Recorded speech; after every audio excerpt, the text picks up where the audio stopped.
up, pull up, pull up.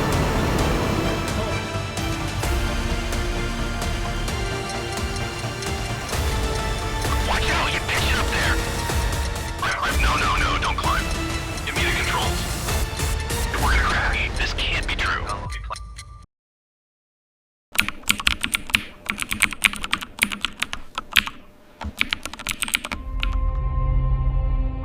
It was a calm evening in Rio de Janeiro, Brazil. An Airbus A330, operated by Air France, is preparing for a long journey across the Atlantic Ocean. The flight was scheduled to route from Rio de Janeiro, Brazil to Paris, France.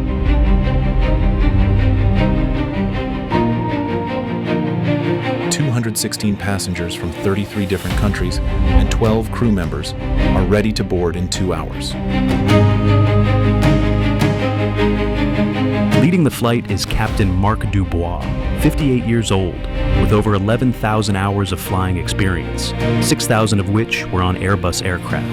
He was a senior pilot with great experience with South America to Europe routes.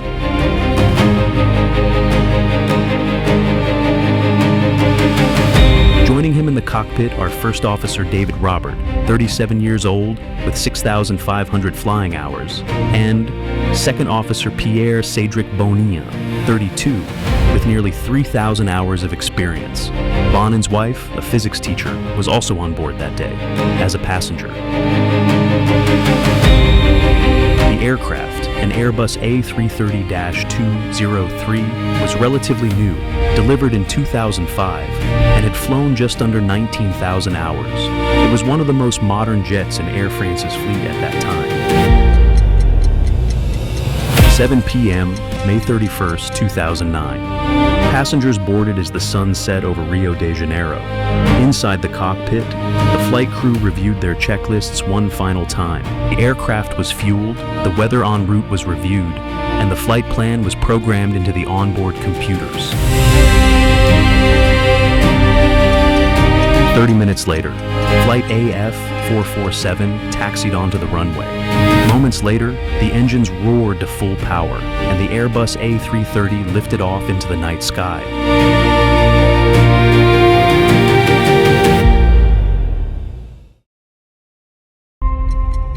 1:35 a.m., at the height of 35,000 feet, the plane entered a remote zone over the Atlantic, an area with no radar coverage.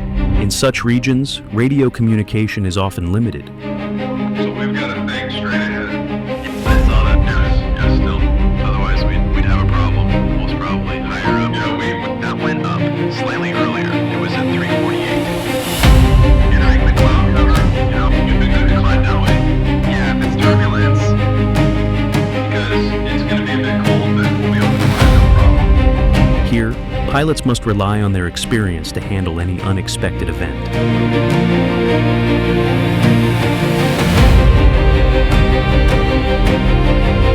Captain Dubois left the cockpit to rest, leaving the two co-pilots in charge. Ahead, a tropical storm cell loomed large on their radar.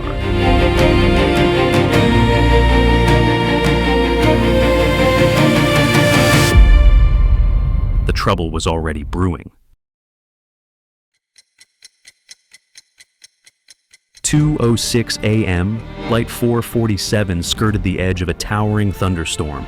The pilots noticed they were flying into unusually dense cloud formations. These clouds were filled with supercooled water droplets, invisible, silent, but incredibly dangerous.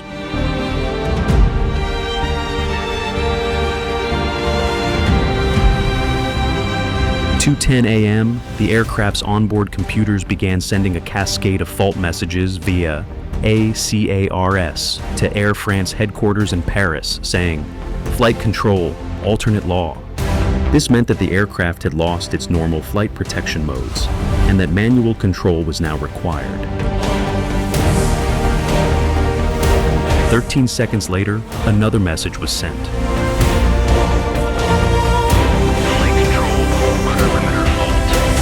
The system designed to protect the plane from dangerous yaw movement had now failed. One by one, the aircraft's layers of protection were falling apart. 24 seconds after that, yet another warning appeared. Auto thrust off. The system responsible for automatically managing engine power had shut down. The plane could no longer adjust thrust on its own to maintain safe speed. The aircraft was unraveling, system by system, second by second. Among all the warnings, one critical message stood out. Air data. Speed invalid. The computers had lost the ability to calculate airspeed. For any aircraft, especially one flying manually, this is a critical emergency. Without airspeed, the flight management system couldn't function. The pilots no longer knew if they were flying too fast or too slow.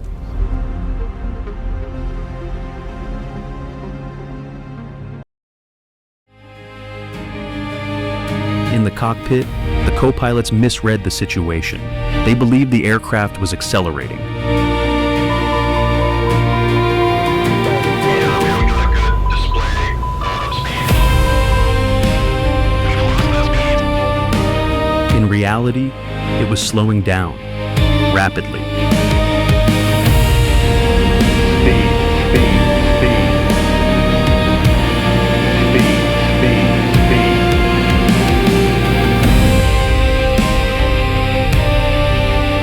Pierre Cédric Bonny, the youngest of the crew, pulled the nose up.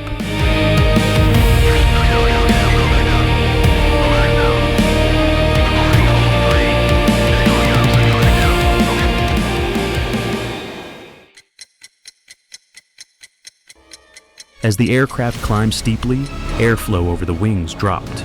The plane began to stall.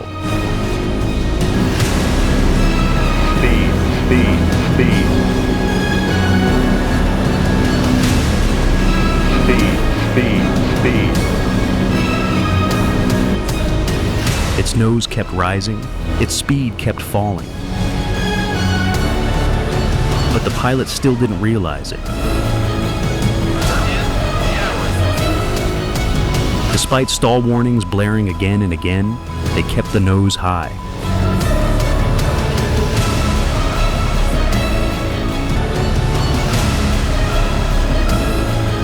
By 2:14 a.m., over a dozen fault messages had been transmitted to Paris. Each one, a silent scream from the aircraft. Level 100. What is Malcolm Road? Continuing to go right now. Watch out, you pitch up there. No, don't climb. Immediate control. We're gonna crash. This can't be true.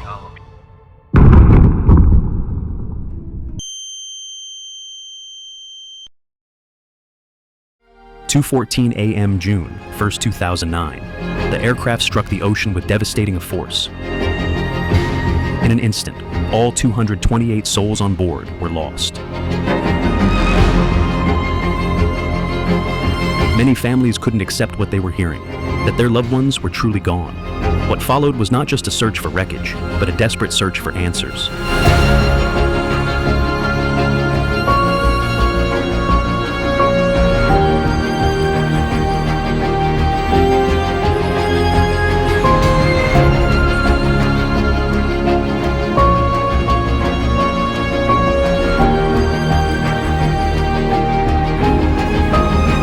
After a lengthy investigation, France's BEA, the Bureau of Inquiry and Analysis for Civil Aviation Safety, along with international aviation authorities, recovered the wreckage and the flight recorders from the depths of the Atlantic Ocean.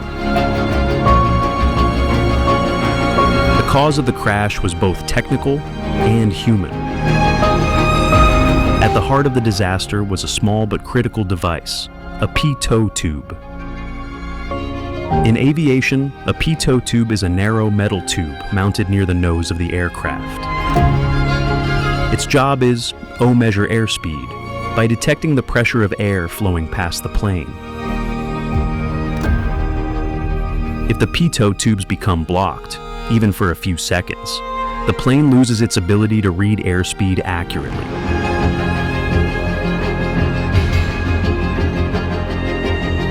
As the plane entered a storm cell filled with supercooled water droplets, all 3 pitot tubes iced over at the same time, that's why the onboard computers instantly lost valid airspeed data.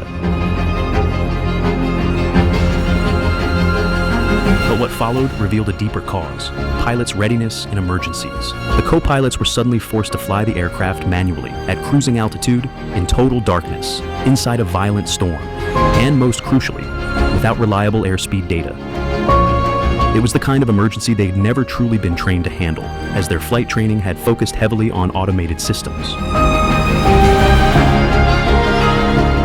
That explains why, when automation failed, they were unprepared to take full control. Not knowing their actual speed, co-pilot Pierre-Cédric Bonin instinctively pulled the nose up while the plane was actually slowing down. The action triggered the plane into a stall. Despite multiple stall warnings blaring in the cockpit, no one declared the stall. No one took decisive recovery action. The pilots weren't fighting against the storm, but their own confusion. Flight 447 didn't just reveal a single mistake. It exposed a flaw in how an entire generation of pilots was trained.